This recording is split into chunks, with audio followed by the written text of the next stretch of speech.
Okay, a viewer called Harman Grover had called us. Harman, can you hear me? I think some technical error there. Let's go back to Professor Bedi. Professor Bedi, you rightly said these are empowering times. How do you think the outcome would be in the education sector? What the changes you're observing right now, which will continue even when life get back to normalcy? See, the situation being so uncertain, probably we cannot predict immediate results that will happen in the education sector. But at the same time, I agree when you said that the calendar goes for a toss. We require innovation, we require empowerment of students. Something very, very important here is creating that confidence in the mind of all the stakeholders, the parents, the faculty, the students. See, the times are such that quite a large number of people, they get depressed, or maybe there are apprehensions in the mind of the parents.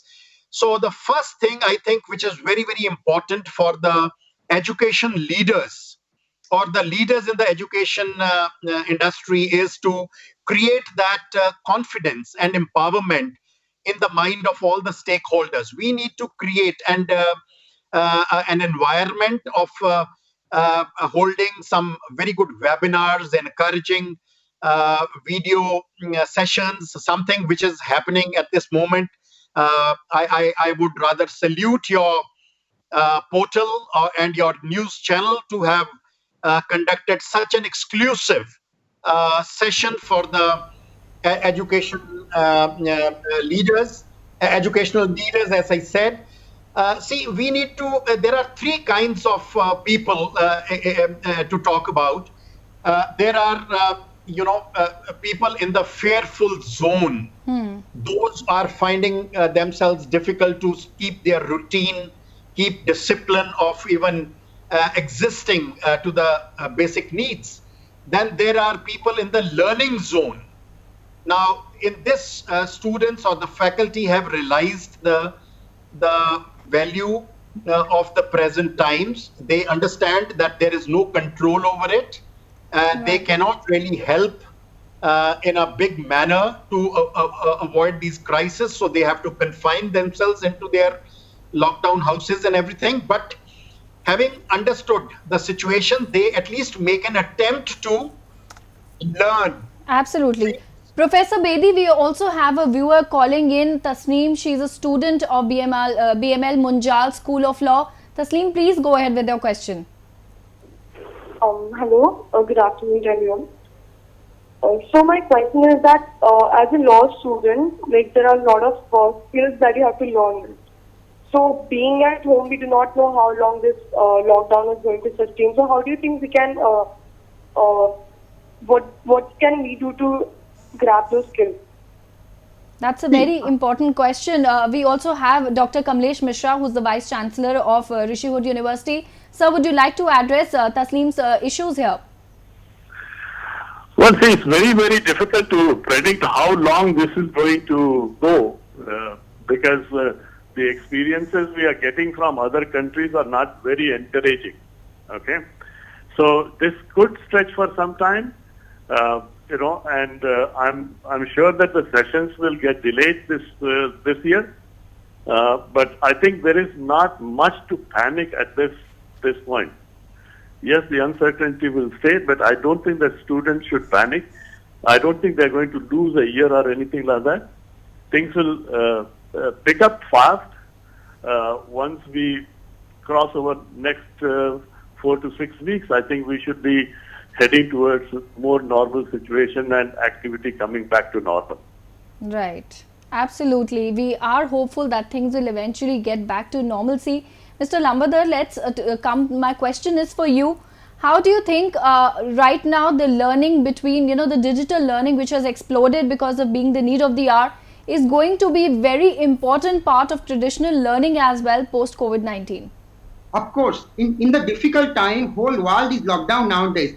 But we are fortunate enough, we are in education sector. Students can learn through online as well as faculty also teach them through webinars, through YouTube, through different digital mediums.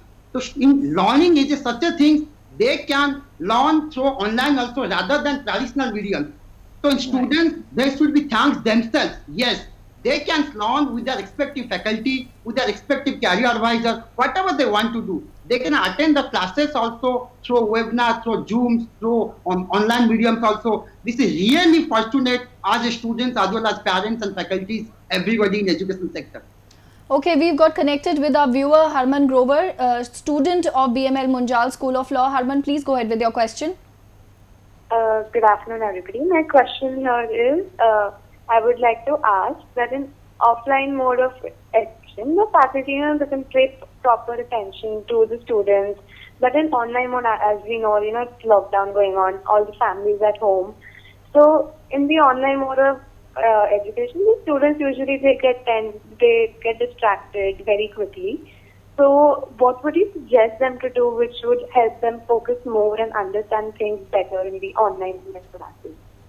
That's a very interesting question. Professor Bedi, would you like to address? These are the practical challenges of digital learning where, children have to focus with everyone being at home and a lot of distractions in the screen time as well.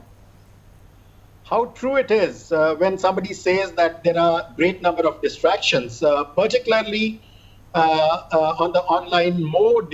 We cannot really substitute classroom efficacy with any other mode. But looking into the grave times that we have to understand that this is probably the best thing that one can do to go online and set a discipline.